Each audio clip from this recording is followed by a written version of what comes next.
봄이 오고 있습니다. 봄이 오면서 꽃들이 우리를 반기는데요.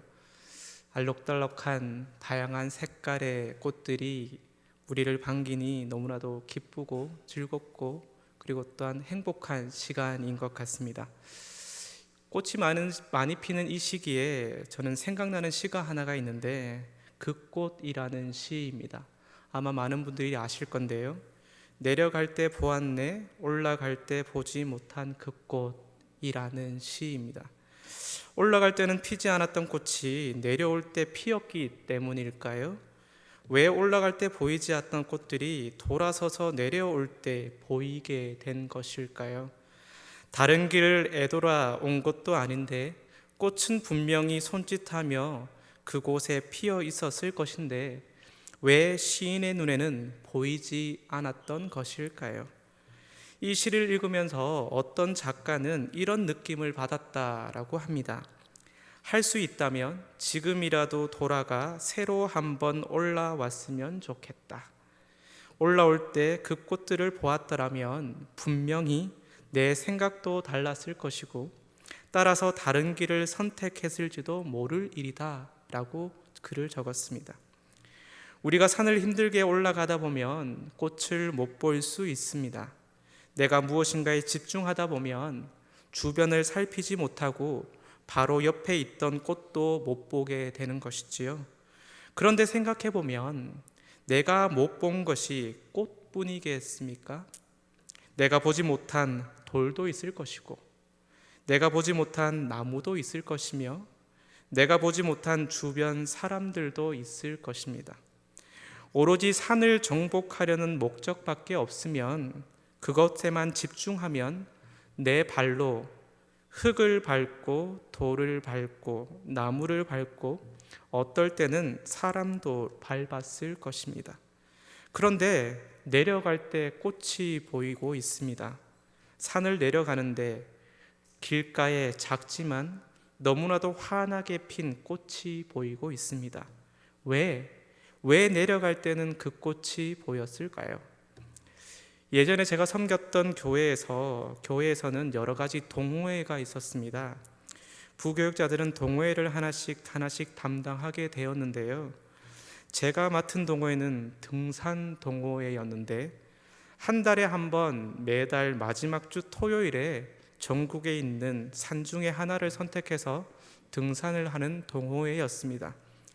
그 교회에서 저의 첫 번째 등산은 전라남도 해남에 있는 어느 산이었습니다. 토요일 새벽에 일찍 출발해서 주일날 새벽 1시에 도착한 정말 강행군의 등산이었습니다.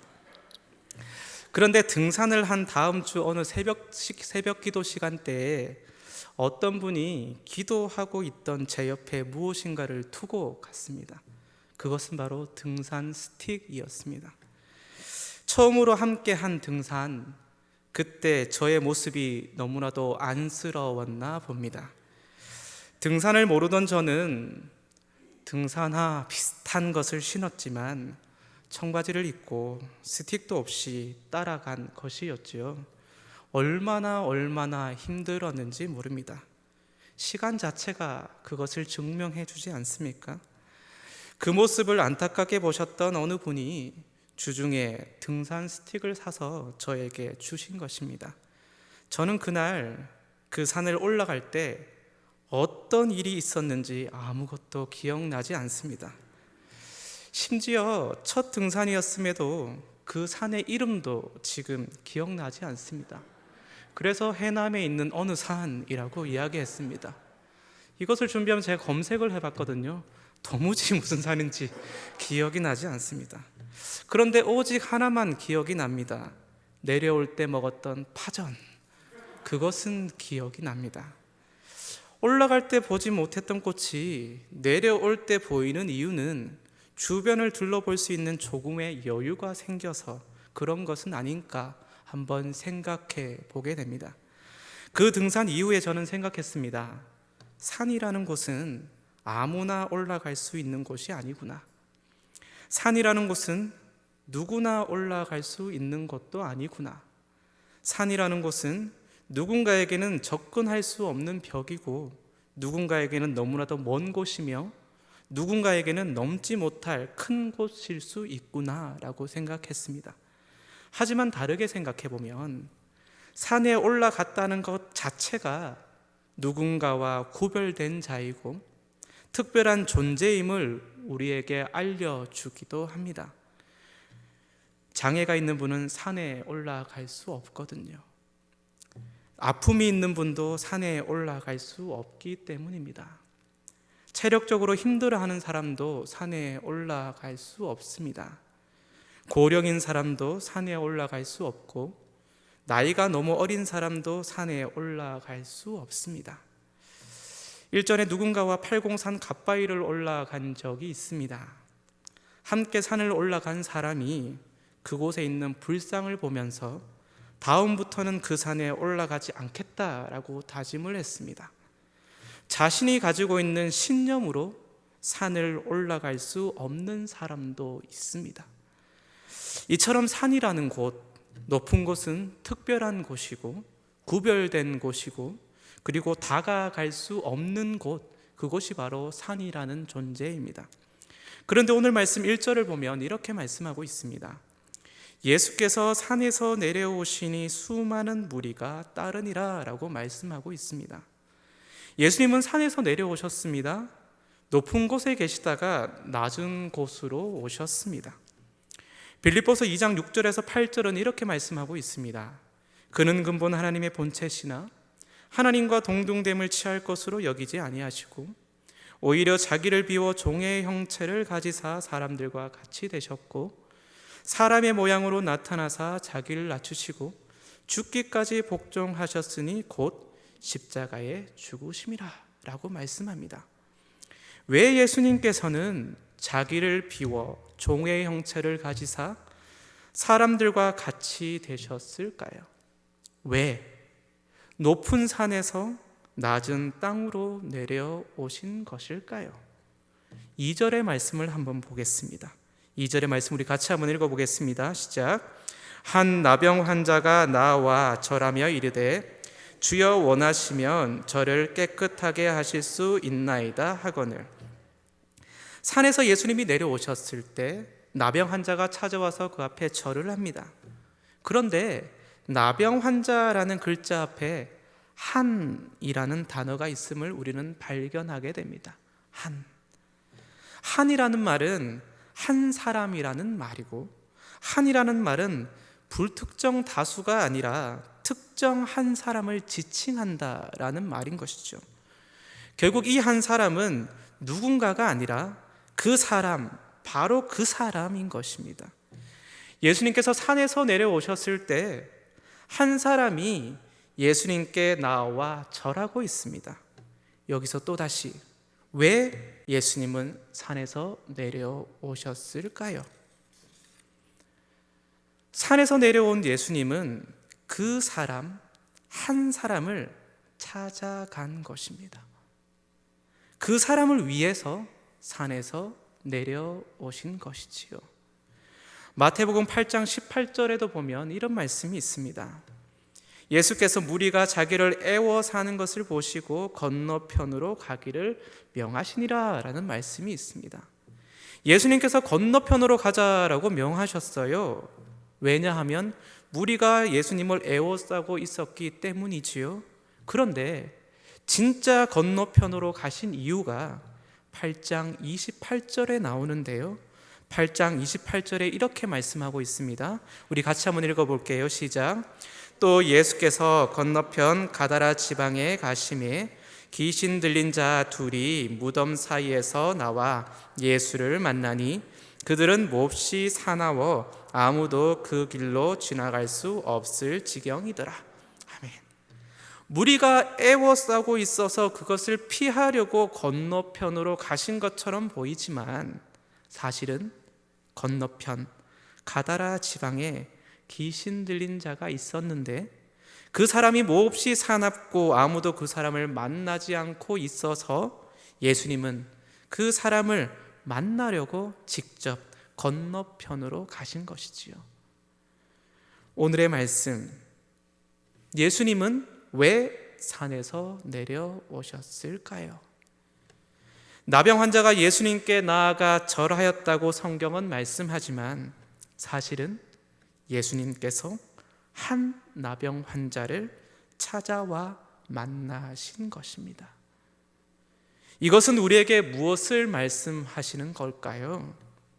내가 예수님을 찾아가고, 내가 예수님께 절하고, 내가 예수님께 소리치고, 내가 예수님께 기도하며, 그래서 내가 신앙생활을 하고 있지만 사실은 예수님이 나를 찾아와 주셨고 지금도 나에게 찾아와 주셨기 때문입니다. 그래서 오늘 이 기도회는 누구를 위해 준비된 것일까요? 아픔이 있는 한 나병 환자인 나를 위해, 해결받아야 할 것이 있는 한 나병 환자인 나를 위해, 하루하루 힘겹게 살아가고 있는 한 나병 환자인 나를 위해, 하나님 나라를 늘 사모하는 한 나병 환자인 나를 위해, 예수님 없이는 살아갈 수 없는 한 나병 환자인 나를 위해 하나님께서 오늘 이 기도회를 준비하신 것입니다. 예수님은 높은 곳에 계셨던 분이십니다. 내가 그분을 너무나도 만나고 싶어도 그분이 산에 계실 때는 올라갈 자격, 올라갈 체격, 올라갈 체력, 올라갈 몸, 올라갈 용기가 없습니다. 그러나 예수님은 나의 상황과 나의 형편을 아시고 높은 산에서 내려오셔서 땅에 거하는 나를 직접 만나신 것입니다. 이것이 은혜입니다. 이것이 사랑입니다. 그래서 지금 내가 있는 이곳이 복된 장소이고 내가 주와 동행하는 그곳은 언제나 하나님 나라입니다. 그럼 은혜와 사랑으로 나에게 예수님이 찾아오셨을 때 나는 어떻게 해야 할까요? 2절의 말씀을 다시 한번 같이 읽어보겠습니다. 2절의 말씀 같이 한번 읽어보겠습니다. 시작. 한 나병 환자가 나와 절하며 이르되 주여 원하시면 저를 깨끗하게 하실 수 있나이다 하거늘. 아멘. 예수님이 찾아간 나병 환자, 예수님이 만난 한 나병 환자는 이렇게 고백을 합니다. 주여 원하시면 저를 깨끗하게 하실 수 있나이다 라고 말하고 있습니다. 나병이라는 병은 헬라어로 레프로스라는 단어를 사용합니다. 이 피부병은 때때로 전염성도 있습니다. 병에 걸린 자에게 제사장이 부정하다 선언하게 되면 살던 집에서 나가야 하고 살던 마을에서도 나가야 하는 그러한 병입니다. 이들은 다른 나병 환자들이 있는 곳으로 보내져야 했으며 그 병이 나아지기 전까지 대부분은 죽을 때까지 그들과 함께 살게 되는 자들입니다. 그런데 무리 속에 나병 환자가 있었다라는 것 조금은 의문이 듭니다.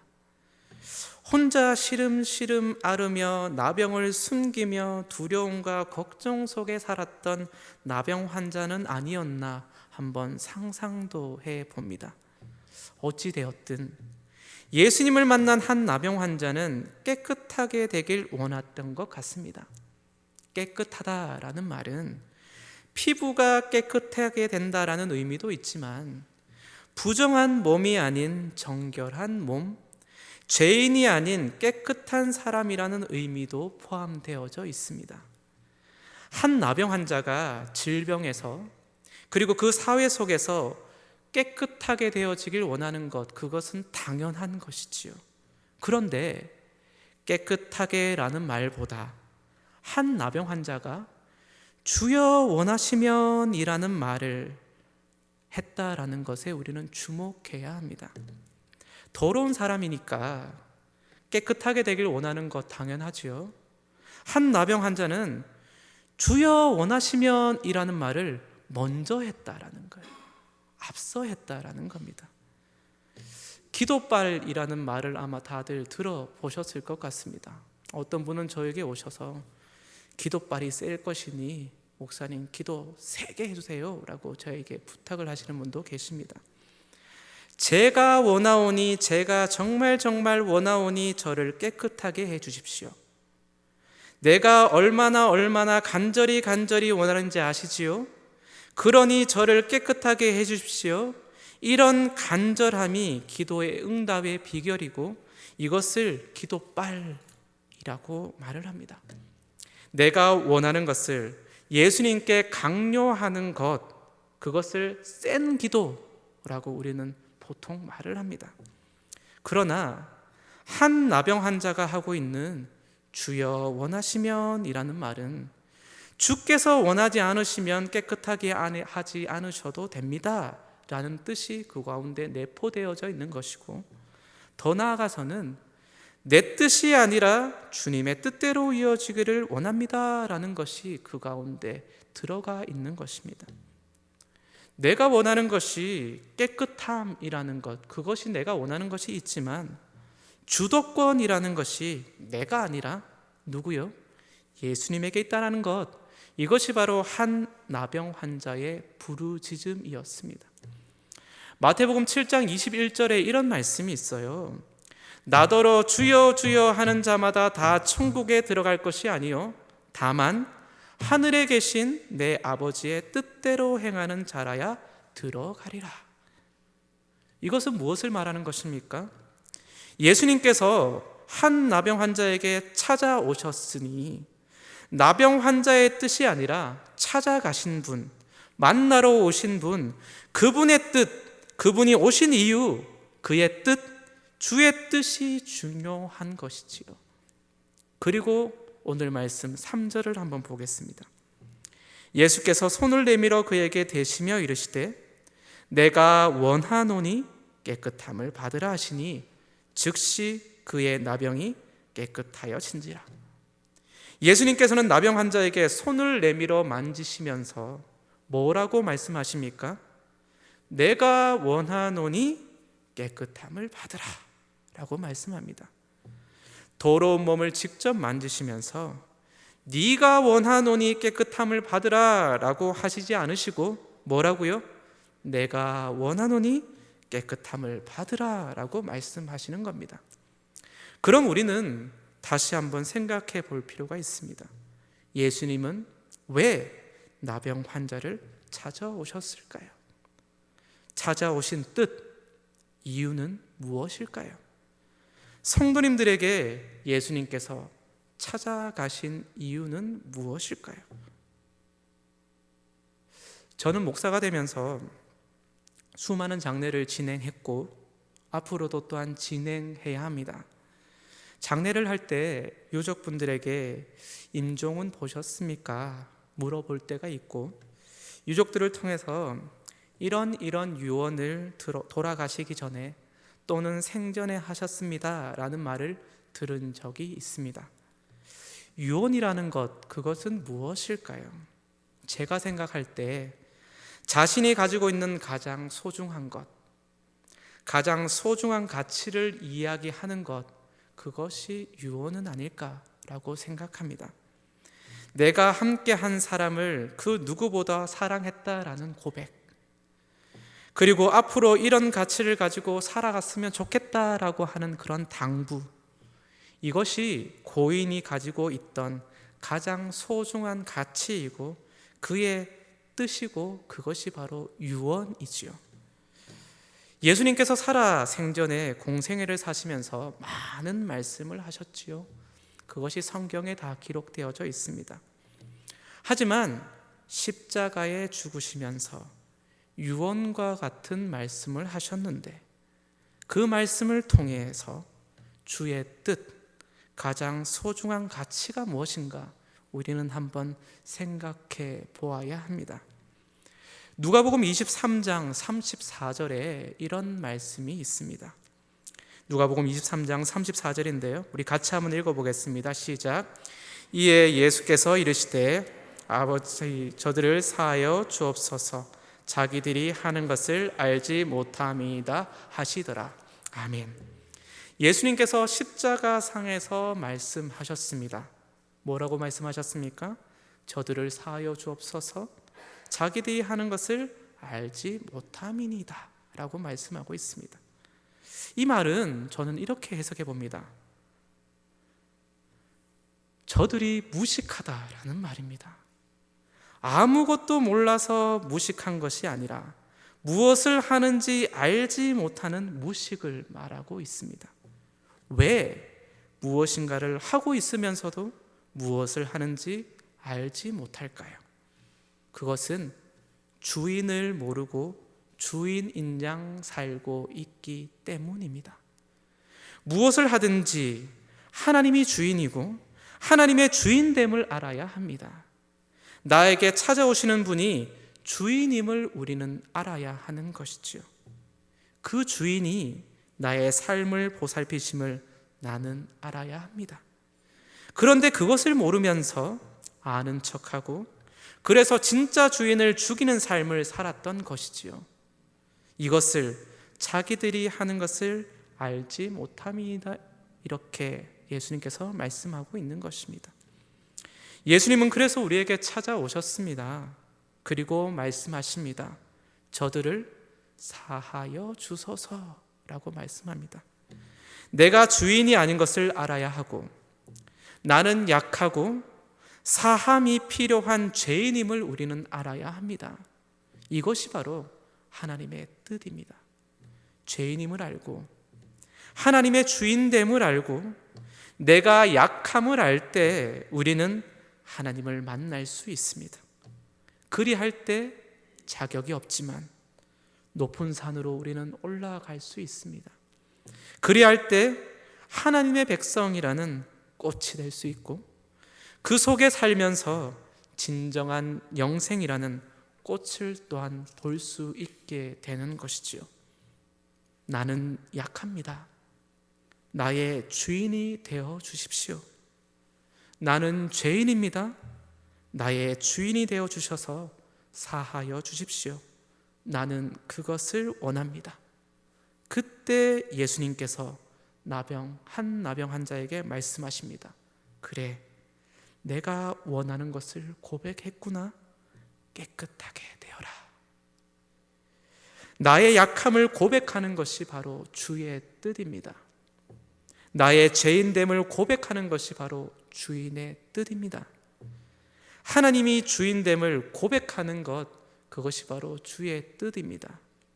내 뜻이 아닌 주의 뜻을 고백하며 깨끗함을 받는 우리 모두가 될 수 있기를 간절히 바랍니다. 기도하겠습니다. 사랑의 하나님, 주님을 바라보며 오늘 하루 살아간 귀한 자들이 주인 되신 주님을 또한 의지하며 이 저녁 시간에 주의 뜻을 구하며 죄인된 모습으로 또 이곳에 나아왔습니다. 우리는 약합니다. 우리는 죄인입니다. 그러니 우리를 사하여 주셔서 온전히 다시금 일어날 수 있도록 인도하여 주시고 이 시간 우리가 또한 찬양하며 기도하며 나아갈 때 온전히 주인된 하나님을 고백하며 하나님을 의지하는 귀한 시간 될 수 있도록 주님 인도하여 주옵소서. 이 시간 우리는 나를 찾아와 주신 예수 그리스도를 고백하기를 원합니다. 주님, 그 사랑을, 그 은혜를 기억하며 이 시간 기도하며 찬양하게 하여 주옵소서. 감사를 드립니다. 예수님 이름으로 기도합니다. 아멘.